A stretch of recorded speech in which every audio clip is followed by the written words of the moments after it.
आराध्यो भगवान् ब्रजेशतनया तद्धाम वृन्दावनम् रम्या क्वाचिदुपासनो भ्रमवधू वर्गेण या कल्पितः श्रीमद्भागवतं प्रमाणममलं प्रेम कुमार्थो महान् श्रीचैतन्यमदमिदं तन्त्रादरो न परम्।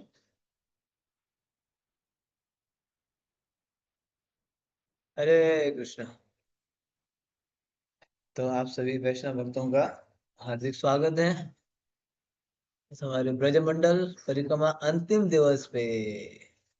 हरे बोल होना चाहिए नहीं? कोई बोला, आप कोई बोला होना भी चाहिए, नहीं भी होना चाहिए। नहीं इसीलिए होना चाहिए कि खत्म हो रहा है, इसलिए ना परिक्रमा खत्म हो रही है तो ठीक नहीं है ना। हरि बोल इसलिए होना चाहिए, हमने कंप्लीट किया परिक्रमा, इसलिए भी हरि बोल होना चाहिए, है ना। दोनों ओर से होना भी चाहिए, नहीं भी होना चाहिए। तो आप सभी ने पूरा किया भी बोल सकते हैं, अभी तो एक चक्कर तो कर ही लेंगे, है ना। तो पूरा किया आप सभी ने, आपने कई सारे भक्त संकल्प लेके बैठे थे एक चैप्टर करना ही है बोल के, है ना। कई सारे भक्त संकल्प लेके, I am also part of that, मैंने भी संकल्प लेके बैठा। मैंने एक सेशन आपके साथ मिस किया था, याद है, गोवर्धन में। लेकिन मैंने उसको पढ़ा था, उस रात्रि को आपके साथ ज्वाइन नहीं कर पाया, तो मैंने उसको कंप्लीट पढ़ा था, पढ़ाई किया था। वो मैंने जानबूझ के मिस नहीं किया। तबीयत खराब हो गया था तो मैं दवाई लेके सो गया। मेरे पास लगभग 100 भक्त थे, कोई उठाए नहीं मुझे। एक मैंने बोल के भी रखा था, बोलते कि प्रभु जी बीमार है, सोने दो। हाँ, तो जब उठा तो मुझे अच्छा नहीं लगा। मैंने उन सबको बोला आप लोग कम से कम इतना तो देखो कि पूछ पूछ तो लो, मुझे कुछ भी पता नहीं चला। तो फिर मैंने उठ के उस अध्याय को पढ़ाई किया, पूरा रीड किया। आप जैसे भी कल हम लोग सुनेंगे, कल सुनेंगे रियलाइजेशन, ठीक है। कल सुनेंगे, मैंने आज ही बता दिया एक दो पॉइंट। तो कल सुनेंगे ये सब रियलाइजेशन सेशन हाँ? अभी तो कौन से वक्त एक दिन भी मिस नहीं किया, कैसे लगा, है ना, क्या अनुभव, ये सब सुनेंगे, ठीक है। तो आइए, ऑलरेडी समय हो रहा है, हम आगे बढ़ते हैं अंतिम दिवस पे, कार्तिक का भी अंतिम दिन है। तो ये जो अंतिम चैप्टर में हम लोग जो है, कल हमने ब्रह्मांड का से रावल का चर्चा किया। हाँ, रावल तक हम पढ़े सुने। आज जो है 30वां दिन, मथुरा के रास्ते रावल से वृंदावन, ठीक है। रावल से वृंदावन का प्रस्थान करें। आपका अध्याय भी है थोड़ा सा, ज्यादा लंबा नहीं है आज का, ठीक है, ज्यादा लंबा नहीं है, छोटा ही है, लेक्चर ज्यादा है, ठीक है। तो 30वां दिन, 30 डेज, 30 दिन ब्रज में, कितना अच्छा होगा ना, 30 दिन ब्रज में रह के, अलग अलग लीला स्थली में रह के, ब्रज रज में लोट पोट करके, भक्तों के जो है अंग संग स्पर्श करके, कथा कीर्तन श्रवण करके, महाप्रसाद ग्रहण करके, नदी कुंड में स्नान करके, वाह, इससे अच्छा कुछ हो सकता है? हो सकता है इससे अच्छा? कुछ भी नहीं हो सकता है, कुछ भी जीवन, कुछ भी नहीं हो सकता है। तो आइए आज हम वापस जाएंगे मथुरा के लिए। यस, पढ़िए। हरे कृष्णा प्रभु जी, दंडवत प्रणाम। 30वां दिन, मथुरा के रास्ते रावल से वृंदावन। कल रावल में हमारा अनुभव अति विशेष रहा। हमें श्रीमती राधा रानी की जन्म स्थली में एक रात बिताने का सौभाग्य प्राप्त हुआ।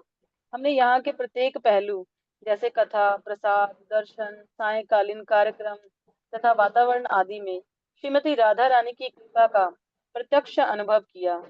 हमें रावल में सदैव इतनी कृपा प्राप्त होती है। यदि इस स्थान के अनुभव को एक शब्द में कहना हो तो हमारे मुख से केवल मधुरम मधुरम ही निकलेगा। किंतु ऐसी अनुभूति हमें कुछ अन्य स्थानों पर भी हुई है। कहाँ हुई, ये विचार करने पर हमें राधा कुंड, वर्षाणा तथा जावट जैसे स्थानों का स्मरण होता है। ब्रज के इन सब स्थानों का संबंध स्पष्ट है। ये सब गहराई से श्रीमती राधा रानी से जुड़े हैं और श्रीमती राधा रानी के 25 दिव्य गुणों में भी सर्वप्रथम गुण मधुर है। चैतन्य चरितामृत में इन गुणों का वर्णन किया है। तो यहाँ पे जो है मंगल आरती की श्रीमती राधा रानी के गुणों के बारे में बता रहे हैं कि राधा रानी क्या है, राधा की कृपा का प्रत्यक्ष अनुभव किया है, राधा रानी की कृपा का। स्पेशली ये अलग अलग स्थानों में, राधा कुंड में वो राधा रानी का स्थान है, वर्षाडा राधा कुंड का स्थान है, जावट राधा रानी का स्थान है ना। ये सब राधा, मतलब प्योरली ये सब कौन से स्थान है, राधा रानी का स्थान है, purely, purely whole soul Shrimati Radha Rani का स्थान है। राधा कुंड, वर्षाना और चावट, ये सभी श्रीमती राधा रानी का स्थान है। हम्म, तो यहाँ पे जो है राधा रानी की कृपा का हम अनुभव कर सकते हैं, प्रत्यक्ष अनुभव। करुणाम कुरु मये करुणा भरिते सनक सनातन वर्णिता चरिते राधे जय जय माधव दयिते। श्रीमती राधा रानी कैसी है, करुणा से भरी है, करुणा, करुणा कुरुमयी, करुणा भरी थे, करुणा से भरी है श्रीमती राधा रानी। तो ऐसे हम इस ब्रज में जो है स्पेशली राधा कुंड, बरसाना और जावट में ये अनुभव किया। यस, आगे।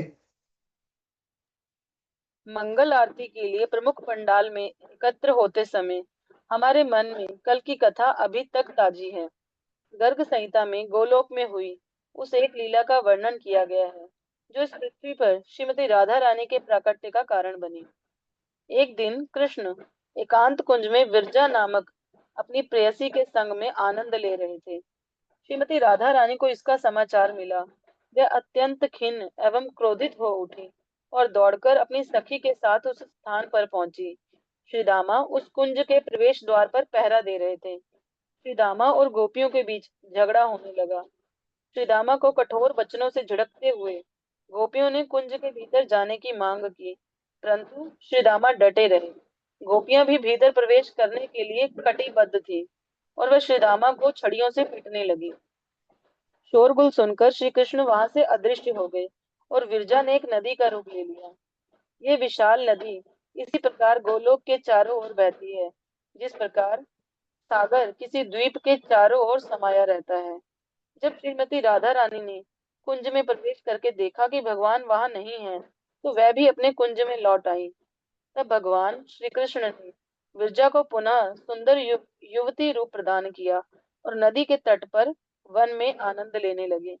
उनके दिव्य मिलन से 7 पुत्रों का जन्म हुआ और वह सब उस वन में खेलने लगे। एक दिन खेलते समय उन बालकों में झगड़ा हो गया और सबसे छोटा पुत्र रोता रोता अपनी माता के पास आया। जब विरजा अपने पुत्र को चुप करवा रही थी, श्री कृष्ण सहसा वहां से अदृश्य हो गए। भगवान के विरह में विरजा शोकातुर हो उठी और निराश अवस्था में अपने 7 पुत्रों को भौतिक जगत में 7 प्रकार के सागर बनने का शाप दे दिया। ये 7 पुत्र 7 प्रकार के समुद्र बने, खारे पानी, गन्ने के रस, सुरा, घी, दही, दूध तथा स्वच्छ जल के समुद्र। कुछ समय पश्चात विरजा अपने पुत्रों के विरह में दुखी हो गई। श्री कृष्ण लौटकर उसके पास आए और कहा कि वह कभी भी कृष्ण से विलग नहीं होगी और अपनी शक्ति से सदैव अपने पुत्रों का संरक्षण करती रहेगी। इस घटना के बाद भगवान कृष्ण श्री दामा के साथ श्रीमती राधा रानी के कुंज में आए। वे जानते थे कि उनके विरह में श्रीमती राधा रानी अत्यंत पीड़ित हैं, परंतु अपने प्रियतम को देखकर श्रीमती राधा रानी दिव्य क्रोध से भर उठी और कृष्ण को व्रज लौट जाने के लिए कहा। राधा रानी के वचन सुनकर कृष्ण ने वही किया और व्रज के वनों में चले आए। इससे श्रीदामा क्रोधित हो उठे और श्री कृष्ण की निंदा करने के लिए राधा रानी को फटकारने लगे। इससे श्रीमती राधा रानी का दिव्य क्रोध और अधिक उग्र हो गया। श्री रामा को शाप देते हुए उन्होंने कहा, अरे दुर्बुद्धि, तुम अपने पिता की प्रशंसा तो करते हो, परंतु अपनी माता की, मेरी निंदा करते हो। गोलोक का त्याग करके राक्षस बन जाओ। श्री दामा ने भी पलटकर श्रीमती राधा रानी को शाप दे दिया।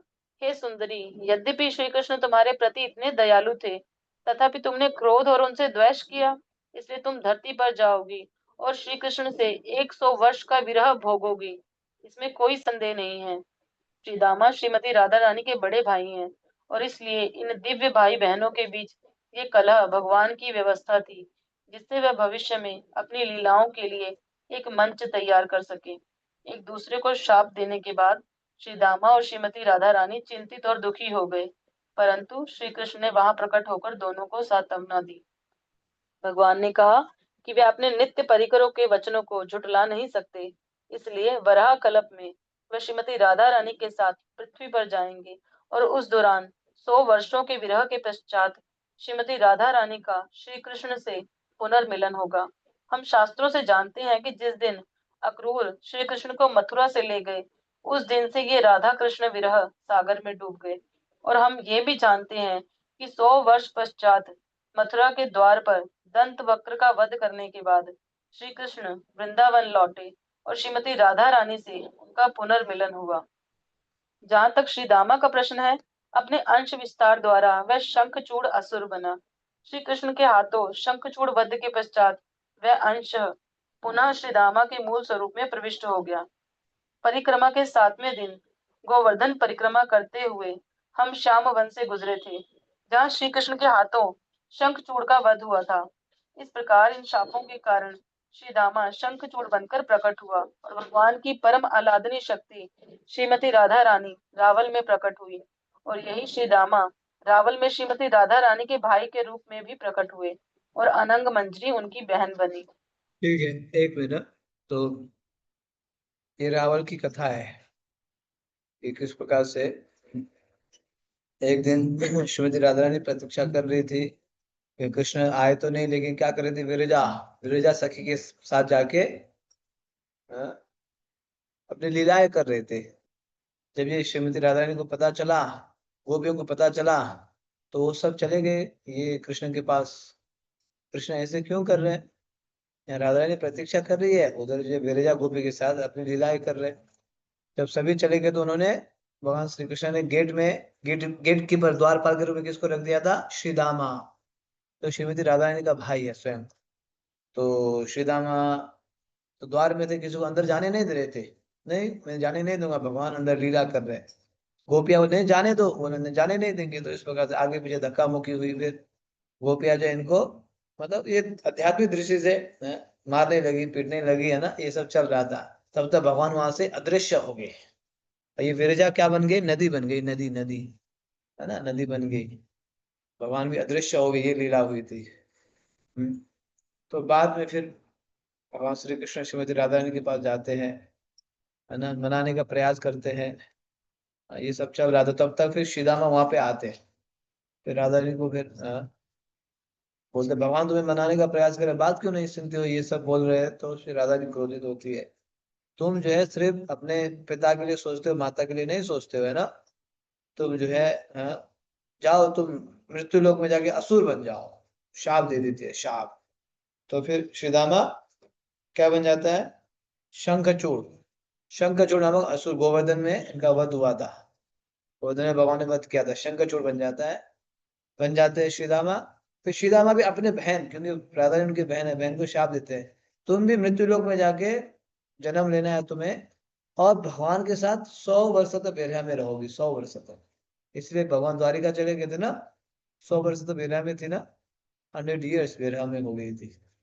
हम्म। तो ये सब जो है लीलाएं चल रही थी, एक दूसरे को शाप दे रहे थे। लेकिन ये जो है, जो भी भाई बहन में हो रहा है, ये आध्यात्मिक दृष्टि से है। ये भौतिक संसार में लीला करने के लिए कर रहे हैं। तो इसलिए श्रीमती राधा रानी इस भौतिक संसार में 100 साल तक भगवान श्री कृष्ण के बेरा में रही।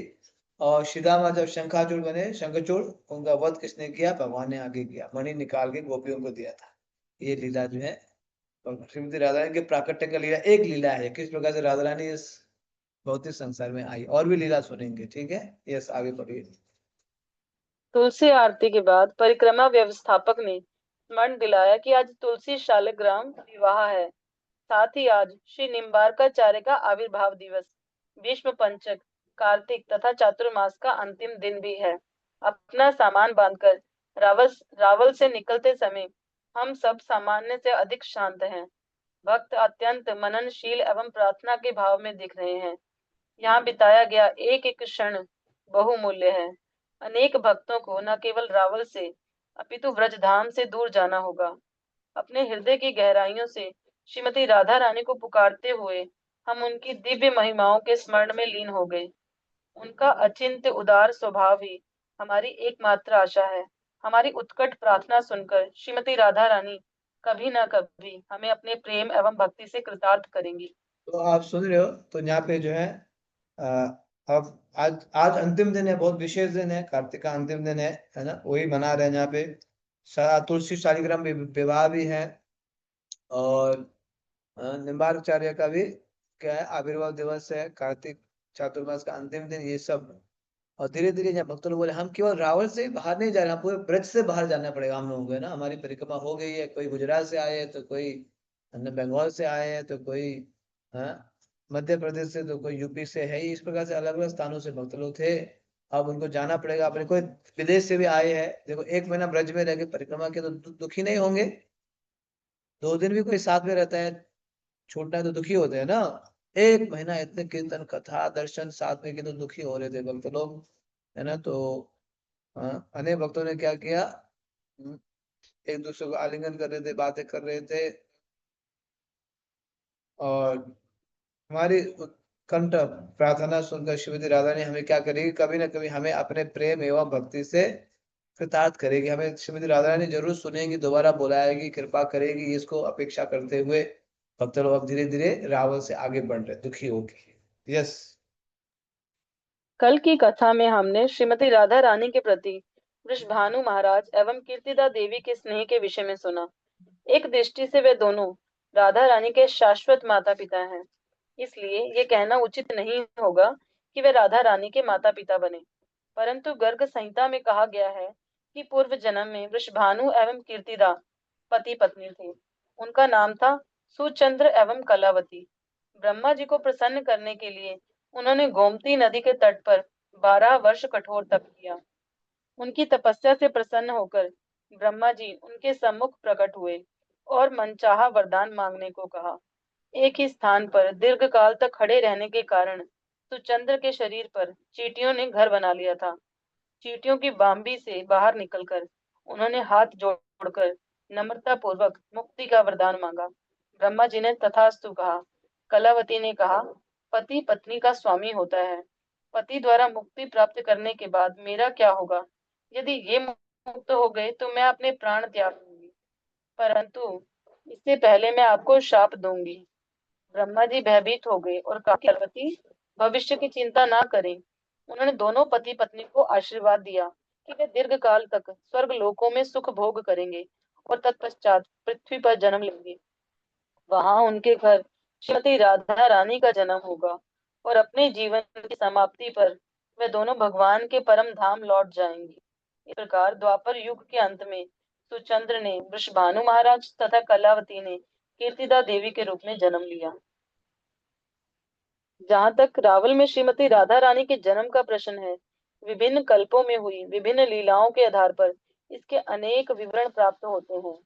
गर्ग संहिता तथा व्रजविलास सत्व से उद्धृत करते हुए भक्ति रत्नाकर दोनों में वर्णन है कि श्रीमती राधा रानी कीर्तिदा देवी के गर्भ से प्रकट हुई। एक मिनट ना, पहला अपने वाला ये दिव्य सुन लेते स्वरूप हैं को कि एक मिनट, जी आपने सुना होगा, एक तो श्रीदामा ने शाप दिया, ये एक लीला है। दूसरी लीला जो है, अ, वृषभानु महाराज और कीर्ता देवी श्रीमती राधा रानी के शाश्वत माता पिता है, शाश्वत। तो ये पहले जो है सुचंद्र एवं कलावती बने थे, उन्होंने तपस्या किया, घोर तपस्या कर ब्रह्मा जी को प्रसन्न किया। तो ब्रह्मा जी ने उनको आशीर्वाद दिया कि आप लोग जाओ, पहले तो स्वर्ग में जाके कई जन्मों तक जो है आप वहां रहो, है ना, सुखी पूर्वक। उसके बाद जब मृत्यु लोक में आएंगे, तो आपके जो है आपकी संतान जो है राधा रानी, श्रीमती राधा रानी आपकी पुत्री बन के आएगी। ये एक लीला है तो है विश्वभानु और कृष्ण सुंदरी है, वो शाश्वत माता पिता है। ठीक है, ये बात जान लीजिए। कौन है ये? शाश्वत श्रीमती राधा रानी के माता पिता है, इस धरातल में भी और बहुत आध्यात्मिक संसार में भी। आगे और एक लीला सुनेंगे, यस, किस प्रकार से रावण में प्रकट हुई है। हम्म। अपने दिव्य स्वरूप को महाराज वृषभानु की पत्नी के गर्भ में स्थापित करके श्री राधा यमुना तट के निकट एक उद्यान में स्थित विशाल भवन में प्रकट हुई।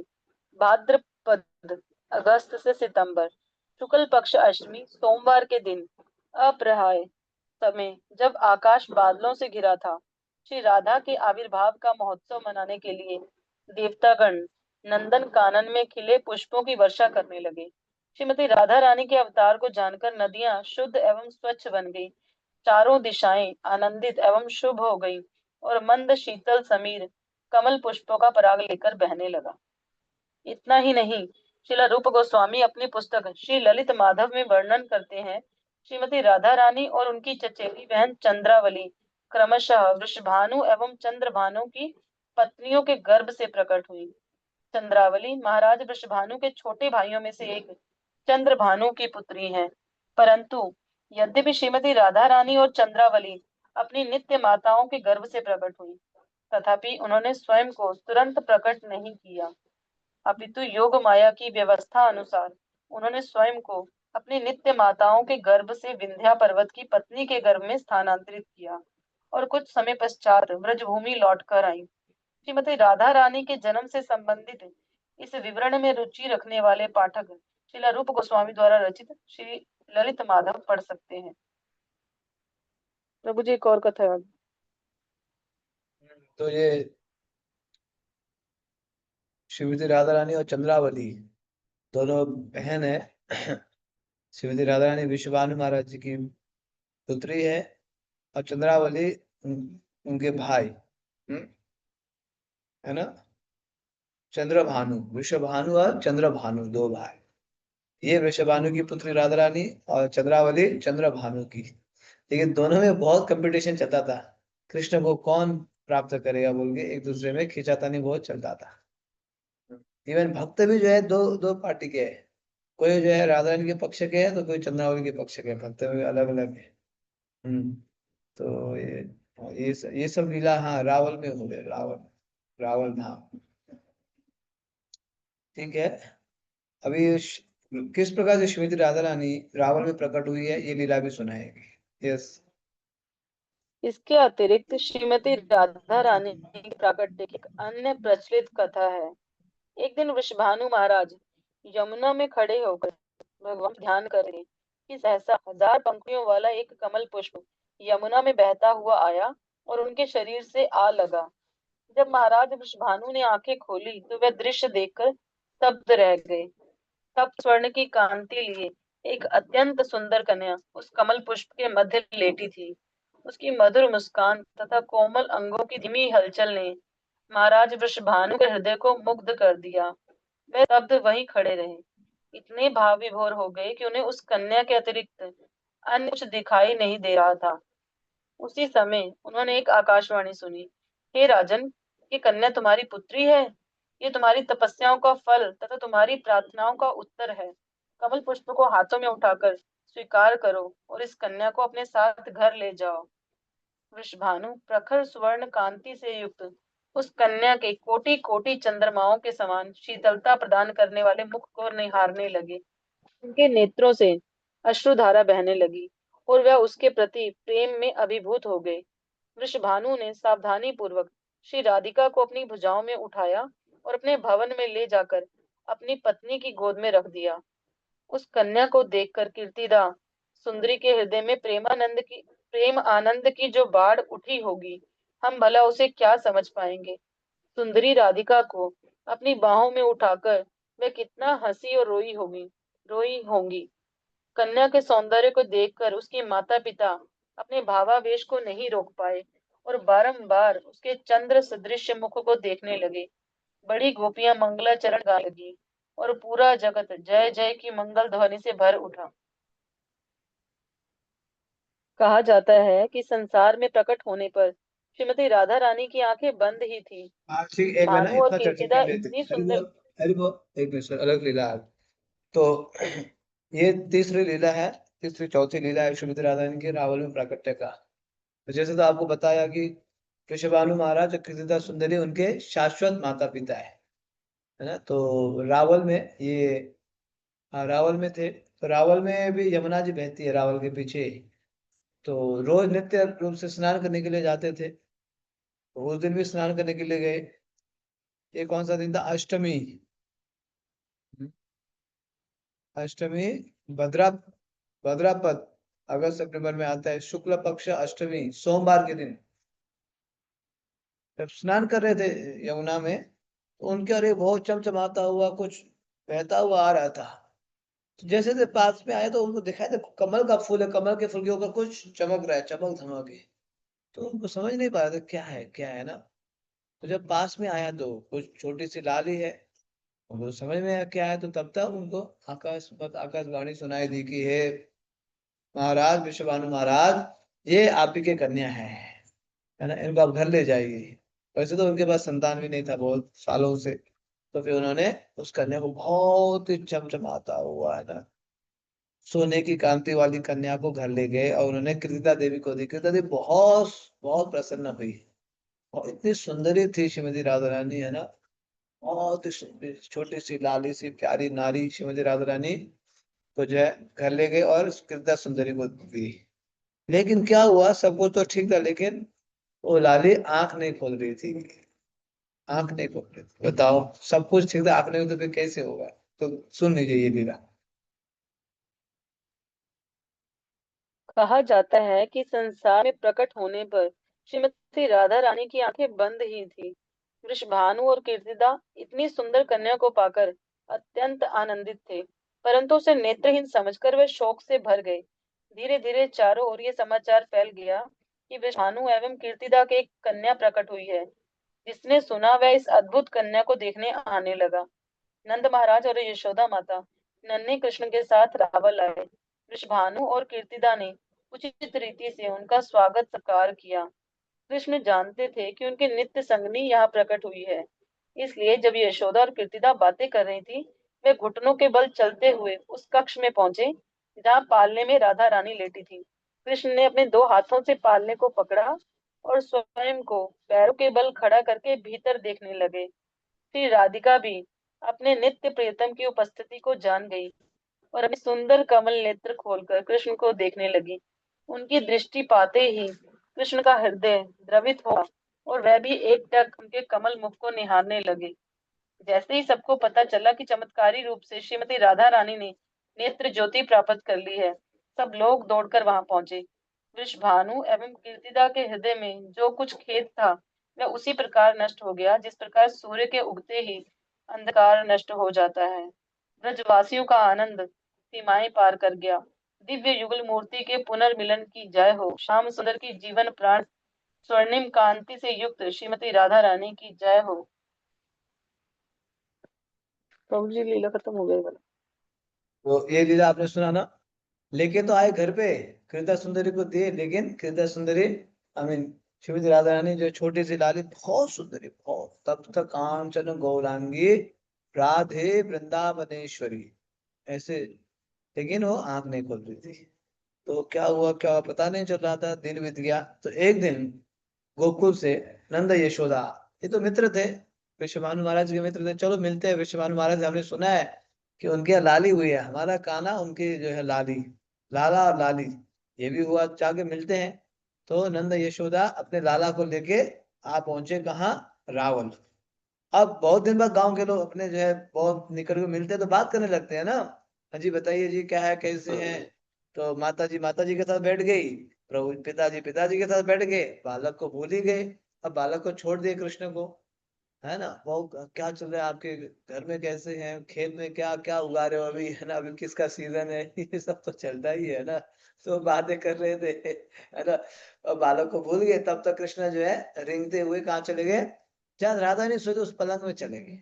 और पलंग को पकड़ के ऐसे देखे, जब कृष्ण ने ऐसे देखा तो तब जाके श्रीमती राधा रानी ने गोविंदम आदि पुरुषम आदि तमहं पुरुषं तमहं भजामि, भजामि। गोविंदम गोविन्दं आदि पुरुषम आदिपुरुषं तमहं भजामि। तमहं दर्शन किया, भजामि। मतलब राधा रानी का गोविन्दं आंख नहीं खुलने का कारण ये था कि सर्वकुन्दं वो जो है क्या चाह रही थी। आराधनादा। राधा रानी का आंख नहीं खुलने का कारण क्या था कि वो कृष्ण से पहले और किसी को देखना नहीं चाह रही थी।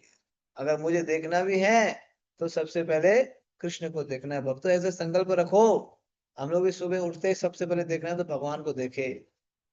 सुबह उठते रिमोट लेके टीवी चालू मत कर देना, आज की ताजा खबर बोल के, है ना। नहीं, सबसे पहले उठते ही स्नान करके हमें भगवान का दर्शन करें, या तो नाम जप करें, नाम जप भी दर्शन ही है ना। राधा रानी ने संकल्प लिया था, जब तक कृष्ण नहीं आएंगे, कृष्ण को नहीं देखूंगी, मैं आंख नहीं खोलूंगी। इस प्रकार से संकल्प। ये सुंदर लीला यहीं पे रावल भी हुई है। देखो तस्वीर भी है, पिक्चर भी है, छोटे कृष्ण, नन्हे मुन्ने कृष्ण और सुंदरी राधिका। यस। राधा अष्टमी पर दिए गए एक प्रवचन में श्रील प्रभुपाद बताते हैं कि वृंदावन भाव को विकसित करने का अर्थ श्रीमती राधा रानी का आश्रय प्राप्त करना है। राधा रानी की कृपा के बिना हम किसी भी प्रकार की भक्ति में सेवा नहीं कर सकते। इसलिए वृंदावन में आप देखेंगे कि सब भक्त एक दूसरे को जय राधे कहकर संबोधित करते हैं। राधा रानी भगवान की मूल आह्लादनी शक्ति हैं और सदैव श्री कृष्ण के विचारों में लीन रहती हैं। वह लोग जानते हैं कि यदि राधा रानी प्रसन्न हो जाती तो कृष्ण प्रसन्न हो जाते हैं। जब कोई भक्त कृष्ण की सेवा करने के लिए श्रीमती राधा रानी के पास आता है तो राधा रानी अत्यंत प्रसन्न हो जाती हैं। ओ, ये कृष्ण भक्त है। वह तुरंत श्री कृष्ण से उसकी संस्तुति करते हुए कहती हैं, कृष्ण, यहाँ ये भक्त है, ये मुझसे भी अच्छा है। ऐसी है दयालु राधा। मैं चाहे भक्त ना हूँ, मैं चाहे सर्वाधिक सर्वाधिक पतित मूर्ख हूँ, परंतु यदि मैं श्रीमती राधा रानी के माध्यम से कृष्ण के पास जाने का प्रयास करता हूँ तो मुझे अवश्य सफलता मिलेगी। इसलिए हमें पहले राधा रानी की आराधना करनी चाहिए। यही हमारा कार्य है। सीधे श्री कृष्ण को फूल चढ़ाने के स्थान पर आप वह फूल राधा रानी के हाथों में दे दो। हे मेरी माता राधा रानी, हे जगन माता, कृपया ये फूल श्री कृष्ण को अर्पित करें। ये सुनकर राधा रानी कहेंगी, ओह, तुम फूल लाए हो। कृष्ण कहते हैं, पत्रम पुष्पम फलम तोयम यो मे भक्त्या प्रयच्छति। परंतु आप सीधे कृष्ण को देने का प्रयास ना करें, आप राधा रानी को दें। इससे कृष्ण अधिक प्रसन्न होंगे। कंटिन्यू करूं प्रभु जी? कि यहाँ क्या बता रहे हैं, श्री प्रभुपाद एक प्रवचन में बोल रहे हैं कि वृंदावन भाव को विकसित करने का अर्थ है, हम चाहते हैं ना वृंदावन भाव, ब्रज भाव, माधुर्य भाव बोलते हैं ना, तो वृंदावन भाव को विकसित करने का अर्थ क्या है? श्रीमती राधा रानी का आश्रय प्राप्त करना है, श्रीमती राधा रानी का आश्रय लेना है। राधा रानी की कृपा से ही हम क्या कर सकते हैं? कृष्ण के पास पहुंच सकते हैं। श्रीमती राधा रानी कृष्ण के मालकिन है, मालकिन है। जैसे मान लीजिए मेरे पास गाड़ी है, तो आपको अगर मेरी गाड़ी प्रयोग करना है तो आपको मेरे से अनुमति लेना पड़ेगा ना, है ना? मेरी गाड़ी की चाबी चाहिए तो मेरे से अनुमति लेना पड़ेगा, क्योंकि गाड़ी का ओनर मैं हूँ, है या नहीं? मेरे पास गाड़ी नहीं है, चिंता मत कीजिए, बता रहा हूँ। उदाहरण दे रहा हूँ, उदाहरण, है ना? हम ही तो कंगाल, कृष्ण कृष्ण बोली, है ना? गाड़ी नहीं है मेरे पास, बता रहा हूँ। तो अगर मेरी गाड़ी है तो आपको मेरे से अनुमति लेनी पड़ेगी, उसी, क्योंकि गाड़ी मेरा है, ओनर मैं हूँ। हाँ, उसी तरह कृष्ण के पास जाना है तो राधा रानी के माध्यम से ही जाना पड़ेगा, नहीं तो कृष्ण नहीं मिलेंगे। राधा रानी क्या मालकिन बोलते हैं ना, मालकिन, वो मालकिन है कृष्ण के मालकिनों में। हम्म। और जब राधा रानी बोलेंगे हाँ कृष्णा, ये जो है ये अच्छे भक्त है, आप इनको स्वीकारिए, तो फिर कृष्ण कभी मना नहीं कर पाएंगे, स्वीकारना ही पड़ेगा। इसलिए हम भी कुछ सामान वगैरह या कुछ माला वगैरह अर्पण कर राधा रानी के हाथ में देते हैं, राधे आप अर्पण कर दीजिए, तो कृष्ण कभी मना नहीं करेंगे, है ना? इस भाव से हमें राधा रानी का आश्रय लेना होगा, तब जाके कृष्ण तक पहुंच पाएंगे। यस। ब्रज में 1 महीना पैदल परिक्रमा करने के बाद यहाँ से जाने का विचार भक्तों को दुखी कर रहा है। परंतु इस सर्वोच्च परिक्रमा को पूरा करने के बाद जरा कल्पना कीजिए, उन्हें कितनी प्रसन्नता हो रही होगी। भक्तों के हृदय में एक साथ हो रही वर्षा तथा सूर्य प्रकाश इंद्रधनुषी आनंद बनकर उनके चेहरों पर स्पष्ट दिख पड़ता है।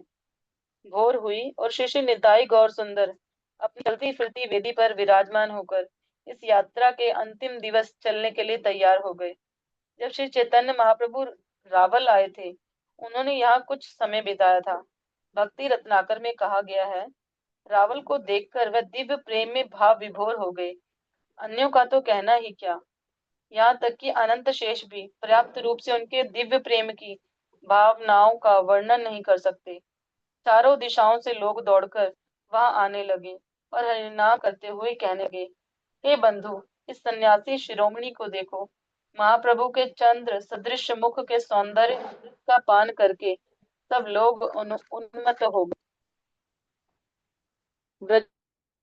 ब्रजमंडल परिक्रमा के दौरान पंडित श्रीनिवाचार्य एवं नरोत्तम दास ठाकुर भी रावल आए थे। कहा जाता है उन्होंने एवं श्री चैतन्य महाप्रभु की लीलाओं की चर्चा करते हुए पूरी रात यहाँ बिताई और रात भर दिव्य प्रेम भावनाओं में गहराई से निमग्न रहे। अपने पड़ाव को हम पक्की सड़क पर चलने लगे और फिर एक वहां मिनट से एक मिनट एक बाएं मिनट मुड़कर हरि बोल यमुना के तट से लगे कंटीले हरि पथ बोल। पर आ गए। हरे कृष्णा। यहाँ तो पहले चर्चा कर लेते हैं। देखा यहाँ जैसे ये तो हम चर्चा कर चुके हैं, फिर भी यहाँ रिपीट हो रहा है कि अभी 1 महीना तक चला तो फिर भक्तों अलग अलग हो रहे, दुख हो रहा है।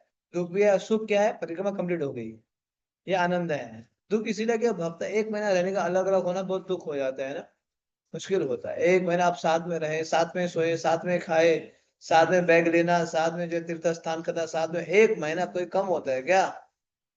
उसके बाद फिर अलग होना मतलब बहुत दुख की बात है। सुख आनंद क्या, परिक्रमा खत्म कर लिया। 1 महीना बहुत कठोर तपस्या थी ना ये, 1500 लोगों के बीच में हर चीज में लाइन लगना इतना आसान थोड़ा ना है। कभी असुविधा ही असुविधा, हर जगह सुविधा कहाँ होता है। तो फिर भी भक्त लोग आनंद में है। और ये स्थान में रावण में श्री चैतन्य महाप्रभु भी आए थे, राघव पंडित, श्रीनिवास आचार्य और नरोत्तम ठाकुर को भी लेके आए थे। तो मतलब ये स्थान बहुत विशेष है। ऐसे स्थान को हम दर्शन करके अभी आगे बढ़ेंगे। यस। अपने पड़ाव को छोड़कर हम पक्की सड़क पर चलने लगे और फिर वहां से बाएं मुड़कर यमुना के तट से लगे कंटीले पथ पर आ गए। तट की बालू मणियों के समान चमक रही है। आज हमारी यमुना के तट पर सबसे लंबी यात्रा होगी। सूर्यदेव की पुत्री यमुना देवी, जिनके मोहित करते तट गायों से सजे हैं, जो अनेक प्रकाशवान एवं सुगंधित कदम फूलों से युक्त है और जो भगवान श्री कृष्ण के भक्तों का संग प्राप्त करके प्रसन्न हो जाती हैं, वह मुझे शुद्ध करें। यदि भगवान हमारे ऊपर अपनी कृपा करते हैं तो हमें आशा है कि एक दिन हम दिव्य नेत्रों से श्रील रूप गोस्वामी द्वारा लिखे इस ग्रंथ को देख पाएंगे। हो सकता है कि किसी परिक्रमा के दौरान, ऐसे ही किसी दिन जब हम यमुना के तट से होकर मथुरा जा रहे होंगे, हमें इसके दर्शन होंगे। कुछ देर ठहरकर हम यमुना के तट पर बैठ गए और कीर्तन करते हुए पीछे छूटे भक्तों की प्रतीक्षा करने लगे। कुछ भक्त लड़खड़ा रहे हैं, कुछ अपने पैरों से कांटे निकाल रहे हैं। उन्हें परिक्रमा का पहला दिन स्मरण हो आया, जब ऐसी बातों से वह हतोत्साहित हो जाते थे। परिक्रमा के जीवन ने हमें इतना अधिक सहनशील बना सिखाया है। अब कोई भक्त शोक नहीं करता। अब दुखी होने के स्थान पर वह इसे शुद्धिकरण का साधन देखते हैं। 1 महीने में हमें ऐसी कई शिक्षाएं मिली हैं जो आजीवन हमारे काम आएंगी। सबके एकत्र होने पर हमने अपनी यात्रा जारी रखी। ब्रज की भूमि पर दूर मथुरा नगरी दिखाई दे रही है। आखिर हमने यात्रा पूरी कर ही ली। हमारे हृदय उपलब्धि एवं उल्लास की भावना से भर उठे। हमारी ब्रजमंडल परिक्रमा लगभग पूरी हो गई है और भगवत धाम की हमारी यात्रा छोटी हो गई है। हम भगवत धाम के और निकट आ गए हैं। यमुना पर बने एक विशाल पुल एक से मिनट एक होते एक हुए मिनट एक हम मिनट हरि मथुरा बोल की हरि बोल। तो यहाँ पे जो है आज जो है हम अभी रावल के बाद अब चलते तो यमुना के तट से चलेंगे। यमुना हम कई बार इस जो है 1 महीना की परिक्रमा में यमुना का दर्शन कई बार किया हमने। यमुना के तट पे भी चले, यमुना को क्रॉस भी किया है ना, ये तो याद है एक दिन यमुना को क्रॉस भी किया था, कभी पुल से तो कभी नौका से क्रॉस भी किया था। लेकिन आज जो चलेंगे यमुना के तट में, ये यात्रा सबसे लंबी यात्रा रहेगी। बहुत समय तो यमुना जी का जो है अंग संग दर्शन करते हुए हम आगे चलेंगे। अब परिक्रमा लगभग समापन हो रहा है, भक्त लोग जो है हम स्तुति कर रहे हैं, बोले हाँ एक न एक दिन तो अगर श्री रूप गोस्वामी की कृपा हुई तो हम देख पाएंगे इस ब्रज को, जो है समझ पाएंगे। लड़खड़ाते हुए भक्त लोग आगे बढ़ रहे हैं, चढ़ रहे हैं। बस अभी ये है कि अब ब्रजभूमि की उनकी यात्रा समापन हो रहा है। कब आएंगे पता नहीं, अगले साल आएंगे या 10 साल बाद आएंगे या आएंगे नहीं आएंगे ये भी पता नहीं चल रहा है। तो लेकिन ब्रजभूमि को छोड़ना पड़ रहा है। देखो आत्मा, आत्मा क्रंदन करेगी। शरीर बोल सकता है ठीक है, घर पे सुख सुविधा है, एसी है, गीजर है, ठंडी है, गर्मी है, घर पे सब सुख सुविधा होगा। लेकिन जो प्रजमंडल में जो आत्मा के लिए मिलता है ना, वो घर पे नहीं मिलेगा, है ना। जो इतने सारे साधु संतों, सन्यासी, ब्रह्मचारी भक्तों का दर्शन, कथा कीर्तन, ब्रज के रज में लोटपोट, ये मिलेगा कहीं नहीं मिलेगा, तीनों ब्रह्मांड में, घर पे छोड़ो, ब्रह्मांड में कहीं नहीं मिलने वाला है ये स्थान, है ना। तो भक्त लोग इसलिए अपेक्षा रख रहे हैं हमें, जो है निश्चित रूप से अब हमारी परिक्रमा होगी, मतलब इस जो है भव सागर हमारे लिए छोटा हो गया। ऐसे बोलते हैं, जो जो 84 को परिक्रमा करता है, वो 84 लाख योनि से वो मुक्त हो जाता है ना। ये सब चर्चा करके फिर परिक्रमा आगे बढ़ेगी अब मथुरा की ओर। यस। यमुना पर बने एक विशाल पुल से होते हुए हम मथुरा की ओर जाने लगे। वहां से दाएं मुड़कर हम ध्रुव घाट तथा बंगाली घाट के साथ चलने लगे। कुछ ही क्षणों में शहर का व्यस्त वातावरण हमें घेर लेगा। भीड़ भरी गलियों के पिछवाड़े से गुजरते हुए हमारा कीर्तन गूंजने लगा। अंततः हम अपने अंतिम पड़ाव विश्राम घाट पर पहुंच गए। औपचारिक रूप से यही इस परिक्रमा का आरंभिक एवं समापन बिंदु है। यमुना के जल में प्रसन्नता पूर्वक प्रवेश करने से पूर्व हमने उन्हें प्रणाम किया। कुछ भक्तों ने स्नान से पहले सिर मुंडवाए। यमुना के श्यामल शीतल जल में निमग्न भक्तगण अपने अद्भुत अनुभवों का स्मरण करने लगे। स्थानीय पंडों के साथ भक्तों ने इस वर्ष परिक्रमा के अपने संकल्प का समापन किया और कृतज्ञता भरे हृदयों से श्री श्री निताई गौर सुंदर के चरण कमलों पर प्रणाम किया। ब्रजमंडल परिक्रमा का समापन करते हुए हमने विश्राम घाट पर विदाई समारोह रखा। जब सब भक्तों ने हमें स्नान कर लिया तो प्रत्येक भक्त को फूलों की माला पहनाकर उनके माथे पर चंदन लगाया गया। हम सब श्री श्री निताई गौर सुंदर के चारों ओर एकत्र हो गए और परिक्रमा व्यवस्थापक वैष्णवों के भाग लेने के लिए उनका सम्मान एवं आभार व्यक्त करने लगे। तत्पश्चात फल प्रसाद वितरित किया गया। हाँ, तो सब देखा। भक्त भावुक हो गए। हरि बोल। शीघ्र ही हरि बोल। तो पहले इतना पढ़ लेते हैं, है ना। हाँ। तो अभी जो है यमुना के तट पे चलते चलते मथुरा में सिटी पे आ गए धीरे धीरे। पहले अभी तक तो हम ब्रज के जो है वनों में थे, अब हम मथुरा के सिटी, मथुरा पहले से सिटी माना जाता था, भगवान के समय से ही मथुरा को शहर माना जाता है, शहर, है ना। वहाँ पे जो है फिर सिटी है, तो इसलिए वहां जाएंगे, होली गेट है, होली गेट। होली गेट है, कंस का जो है कारागार है, ये सब चीजें।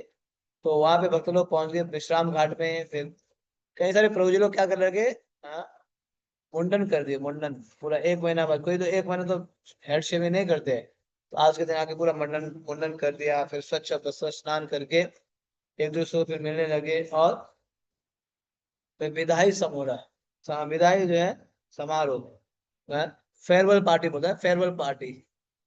अभी जो एक दूसरे को फेयरवेल करेंगे, विदा विदा करेंगे, है ना। दुखी मत होना आप लोग, कई वक्त भावुक तो भी हो रहे हैं, है ना। चिंता मत करो, फिर मिलेंगे। चिंता मत करो, हम लोग परिक्रमा में फिर मिलेंगे। तो आपको ऑनलाइन में ऐसे वाले तो बेचारे भक्त जो ऑफलाइन में थे, एक एक महीना परिक्रमा, कैसा फील हुआ होगा आप सोचो।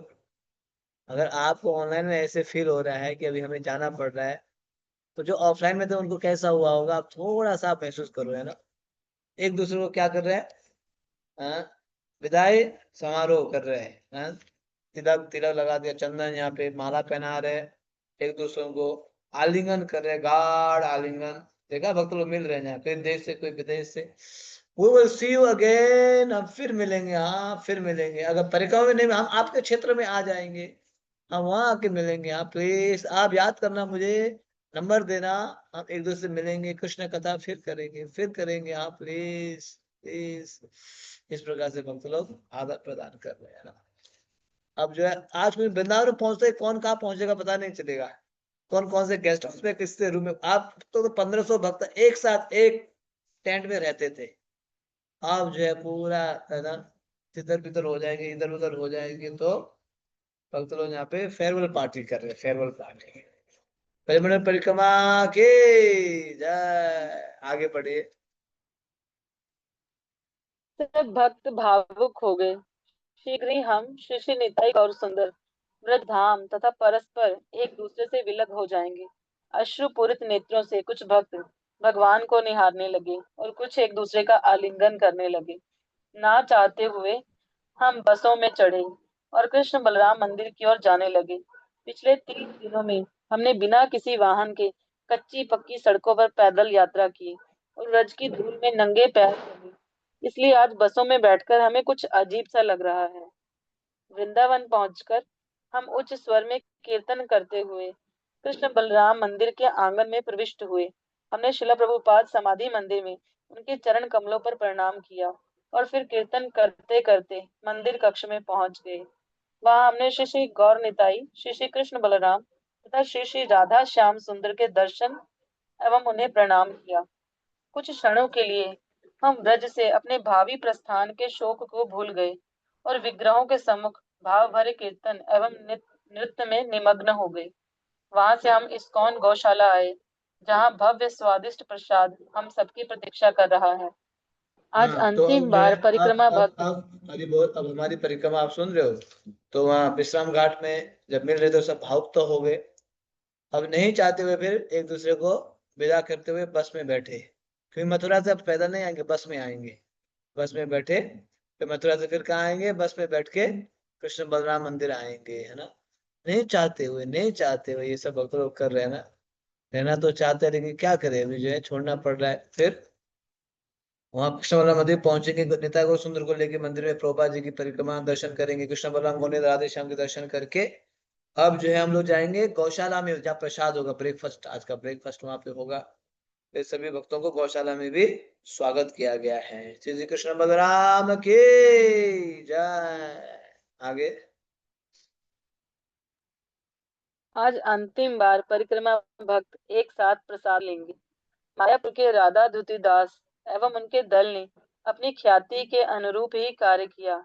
आज का प्रसाद हमें सदैव स्मरण रहेगा। चावल, पूरी, अनेक सब्जियां, दाल, सलाद, रायता तथा अनेक व्यंजनों के बाद अंत में जलेबियां, गुलाब जामुन तथा दोने भर भर कर स्वादिष्ट खीर। पंक्ति में बैठे भक्तों के बीच चलते हुए मुझे उनके चेहरों पर तृप्ति के भाव स्पष्ट दिख रहे थे। चतुर्विधा श्री भगवत प्रसाद स्वाद्वन्न तृप्तन हरिभक्त संगम कृत्वैव तृप्तिं भजत सदैव वंदे गुरो श्री चरणारविंदम। प्रसाद के बाद हमने अपना सामान लिया और एक दूसरे को भावभीनी विदाई देकर अपनी अपनी राह पकड़ी। अनेक भक्त रोने लगे। इस एक महीने में हम स्नेह एवं मैत्री की जिस डोर से बंधे थे, अब वह डोर तनने लगी। आज कार्तिक का अंतिम दिन है और कल अनेक भक्त अपने अपने मंदिरों या स्थानों पर लौट जाएंगे। संध्या समय हमने इस कार्तिक माह का अंतिम दामोदर अष्टक गाया। परिक्रमा भक्तों को पूरे कार्तिक में 2 बार श्री श्री गौर निताई, श्री श्री कृष्ण बलराम तथा श्री श्री राधा श्याम सुंदर को दीप अर्पित करने का अवसर मिला। सबसे पहले दिन और आज अंतिम दिन, इन 2 दिनों के बीच हम ऐसे रोमांचकारी दौर से गुजरे जिन्होंने इन सुंदर विग्रहों के साथ हमारे संबंध को अधिक गहरा बनाया है। हम कभी इसे भूल नहीं पाएंगे।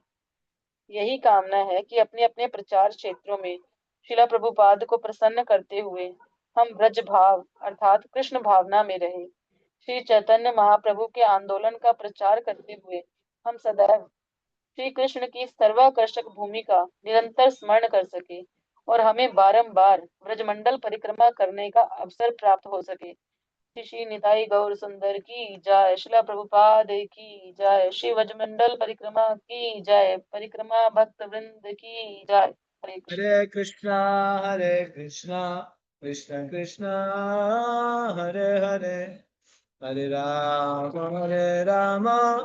राम राम, हरे हरे। श्री श्री ब्रजमंडल 84 कोस परिक्रमा के जय। परिक्रमाकारी भक्त वृंद की जय। ब्रजभूमि 84 कोस के जय।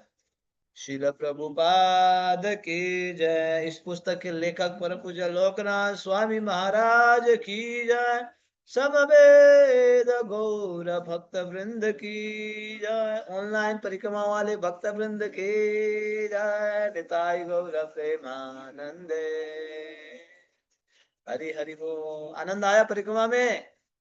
एक महीना आज कल सुनेंगे किसने पूरा किया, किसने आप में से 15 दिन किया, किसने 10 दिन किया, ये कल सुनेंगे, है ना। कल अपना रियलाइजेशन नोट करके लाइएगा, स्पेशल अनुभव आपको क्या मिला।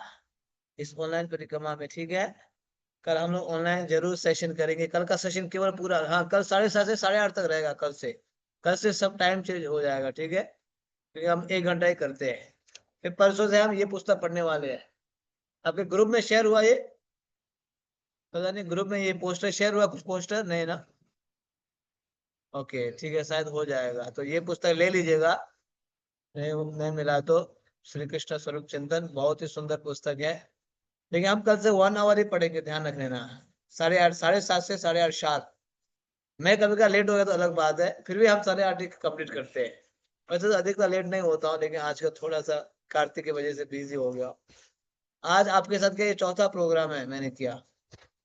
आज सुबह मंदिर ओपनिंग था गुड़गांव में, तो मैं सुबह 7 बजे निकला अपने नोएडा से, वहाँ मंदिर ओपनिंग अटेंड किया।